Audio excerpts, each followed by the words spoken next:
Hello everybody, welcome to the Jollymun Podcast.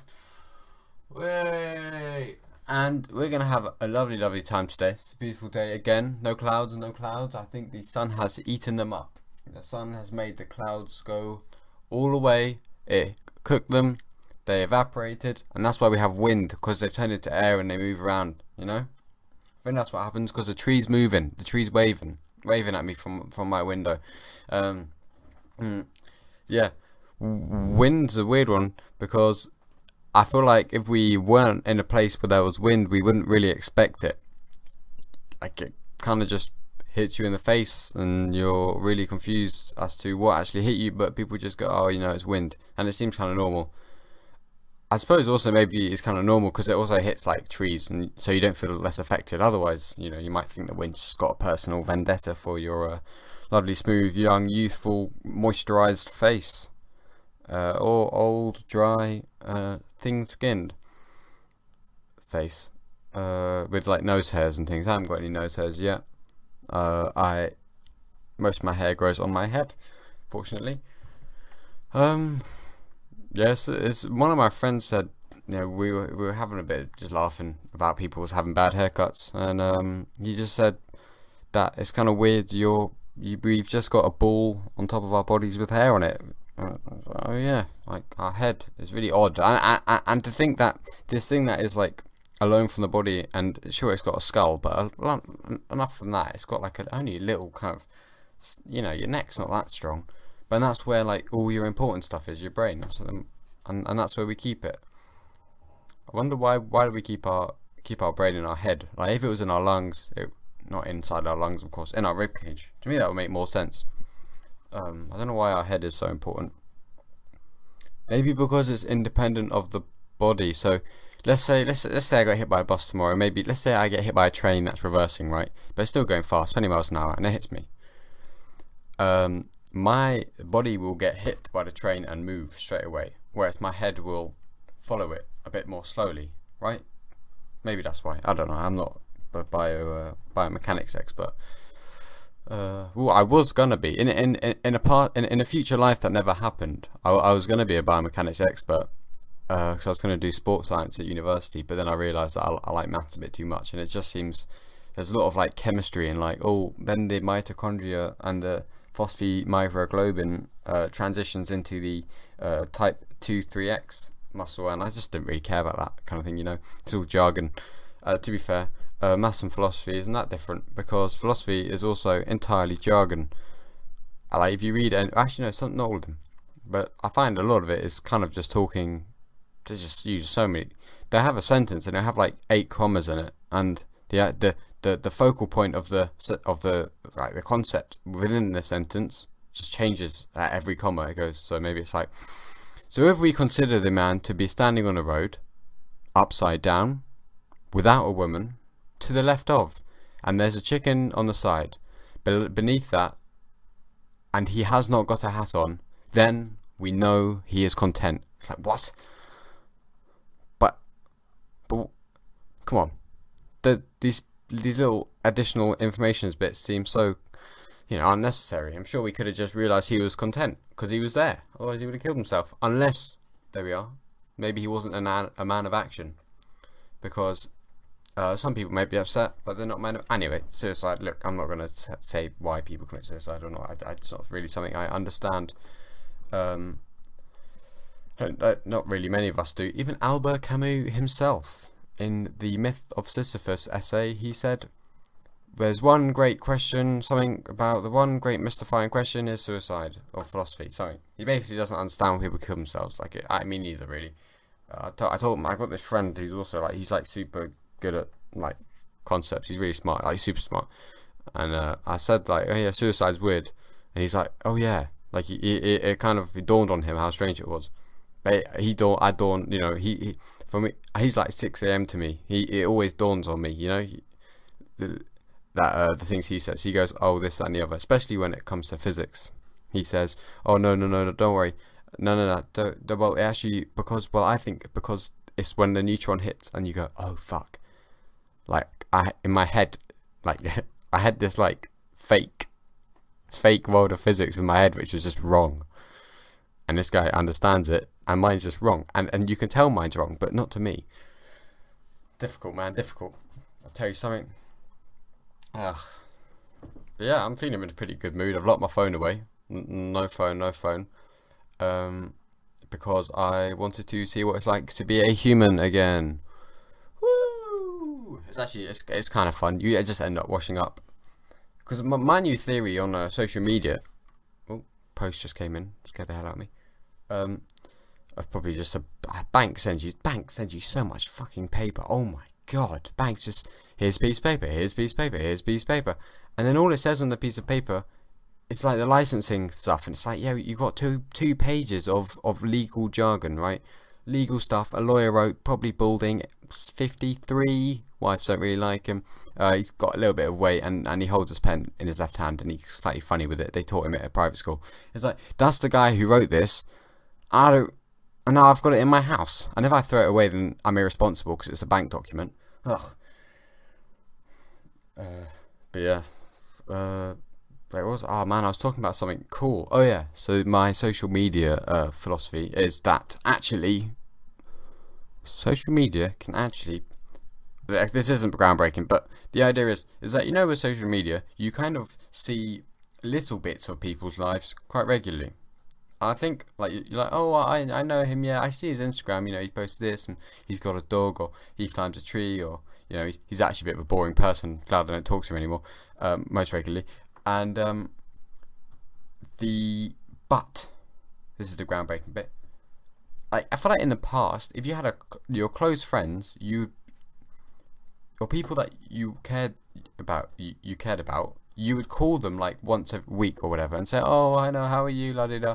But now, because I kind of see their posts once a week or whatever, I kind of feel like I know them, and I don't really need to contact them. So I actually would probably end up having less deep conversations or caring conversations with them. You see? Anyway, that wasn't funny. We need to keep going. We need to get the banter back. I've got a PE textbook here. I'll read us. I'll just tell you a little definition on here. So we've got physiotherapy, and a physical treatment of injuries and disease using methods such as mobilization, massage, exercise therapy, and postural training. Okay, there we are. I did all the PE work. I might, you know, I appreciate none of you really listened to the podcast before, or maybe you have, and you're one of the lovely loyal people. One of you, and.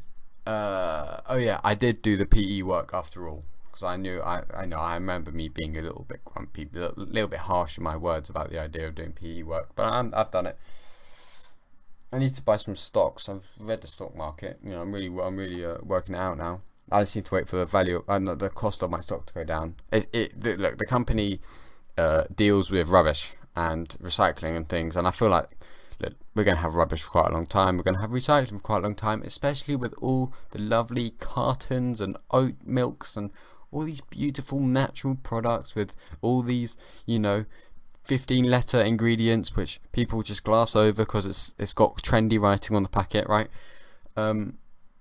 Box, it's cardboard, and, you know, they're all hyper aware of themselves, but of course they're not. It's pretty funny, I suppose. You know, I just don't look for my food containers to make me laugh. That's not their job, you know. A food container, for me, prevents the food from getting in places I don't want it to. You know, when I pick up milk, I don't want milk on my shoes. That's why I have a container. It doesn't need to make me laugh. But that said, why don't we make it let us laugh anyway? You know, we can always let things do more than what we expect of them. And that's the beauty of life, is that you can do more. I'm wrong. I was wrong from the start. Now I'm right. 100%. I'm definitely right. It's undeniable. I've got to go shopping again. Oh dear. Man, I'm getting really good at shopping. I think people are starting to chill out a little bit. You know, because there hasn't been any eggs in Tesco's for about 3 weeks, and that for me is quite strenuous on the mind. Because I like my eggs. Man, you can fry eggs so quick. I feel like it's very underrated. You go, oh, I might as well, I'll put some toast on, because it's going to take me, I can't really have breakfast because it takes me a long time. Really, sincerely, eggs cook faster than toast. Bread cooks. Wow, how do I say this? Eggs cook. I don't need to use cook for both nouns. Eggs cook faster than it takes from bread to toast, right? So what you do, come on, I've lost my momentum here, but you throw the pan on the hob, snap. Make sure you turn the right hob on, because the worst thing to do is you turn the hob on and then you come back to the pan and you see like a red glow from across the oven, and you're like, man, I've twisted the wrong knob again. I really don't like it when I do this. It reminds me of when I first bought this oven, and then all of a sudden you're talking to yourself in the kitchen. But anyway, and then you go over, once you put it on the hob, you go over to the bread and you get it out, okay? And you make sure you turn the hob on. Don't just put it on the hob, otherwise it's pointless, it's cold. And you put the bread in the toaster, put the egg in the pan, and you just mix, and it cooks really fast. And it cooks really fast because you're mixing it up, and then pop, toast comes up, and then it's fine. I think you can do the rest. But yeah, it's quick. That's what the point. Remember, it's much faster than people think. I tried to get on a bus yesterday and I didn't catch it. It was faster than me, and I was like, wow, everything I've ever done in my life has caused me to miss this bus. If I had walked and maybe like, I don't know, half, like 0.1 meters per second faster, then I would have caught that bus. But I didn't. So it's a bit tragic. Anyway, but it wasn't tragic, because then I was like, oh, I missed my bus. So then I had a long conversation with someone on the phone. Don't worry, I'm a legal citizen. I do not want to give people death. Although everyone you meet dies, so you kind of are giving them death. I sat on the bus and I waited. Also, I was looking on the news, because I mean, you can probably imagine, but before I started this podcast, I was feeling a little bit dry in the brain, and I was like, man, I need to juice it up, oil it up, WD-40 it, and it's just, all the news is on BBC News, it's just loads of questions, like, how much learning should children really do? Sorry, I missed a really key word in that. Sorry, this is why I'm not a journalist. How much home learning should children really do? I mean, when we're not going to be able to get a definite answer here, and it's just going to become a topic in like a middle class. Oh, she's it's just going to become one of those like little runaway conversations that people have where they say, "Oh, I read this article and I meant to get 3 hours," and they go, "Oh, 3 hours. I might have expected it to be 4," and then the other one goes, "Wow, yeah, you really you went an extra hour than I read in the article." It's like, well, why don't you think for yourself? Anyway. So that's what I find happens a lot in these articles. How can you tell if it's hay fever or coronavirus? If you stop breathing, it's probably not the old pollen. Okay, well, what else have we got here? PM fears second peak from What? PM fears second peak from relaxing. Okay, I can't be asked to read this. Nurse 84. That, by the way, that's her profession. That's not her name. My leg's itching. Yeah, I those milky, diluted conversations murder me inside. Oh my god. Oh mon Dieu. I find it so funny. It's just like, wow, we really talk about this. I've tried, because I read this Nicky Lauda thing, right, in his autobiography, and he said that he got to a point where he had such confidence that he could just be himself in all situations, and he was still very respectful. He made that clear. But just, that seemed like such a nice thing to aspire to be, where you don't have a wonky conversation about, I went for a walk, there's lots of people on the canal, all over the canal, and then with these, it's just like, oh god, I really don't want to do this. So, what I'm saying here is, you want to get to a point where people, like, you've got something else to offer. Like, you just say how you feel, and you offer something important to the conversation, or something that at least, well, I guess if you're interested in, you can always spice up a conversation. Throw a curveball, throw something in there, catch them off guard. Maybe for a minute they'll forget. They'll break free from just the, oh, I meant to say this. Oh yeah, I'll smile now. Yeah, hands on the hips just to show that I'm comfortable. Nice smile. Yeah, nod the head. Yeah, it's just like, ugh. That lack of presence in the day really bugs me. And I do it myself, but it bugs me when I watch other people do it. Anyway, everyone, thank you all of you for coming to the podcast. It was a lovely time, and I'll hope to see you again soon. Bye bye.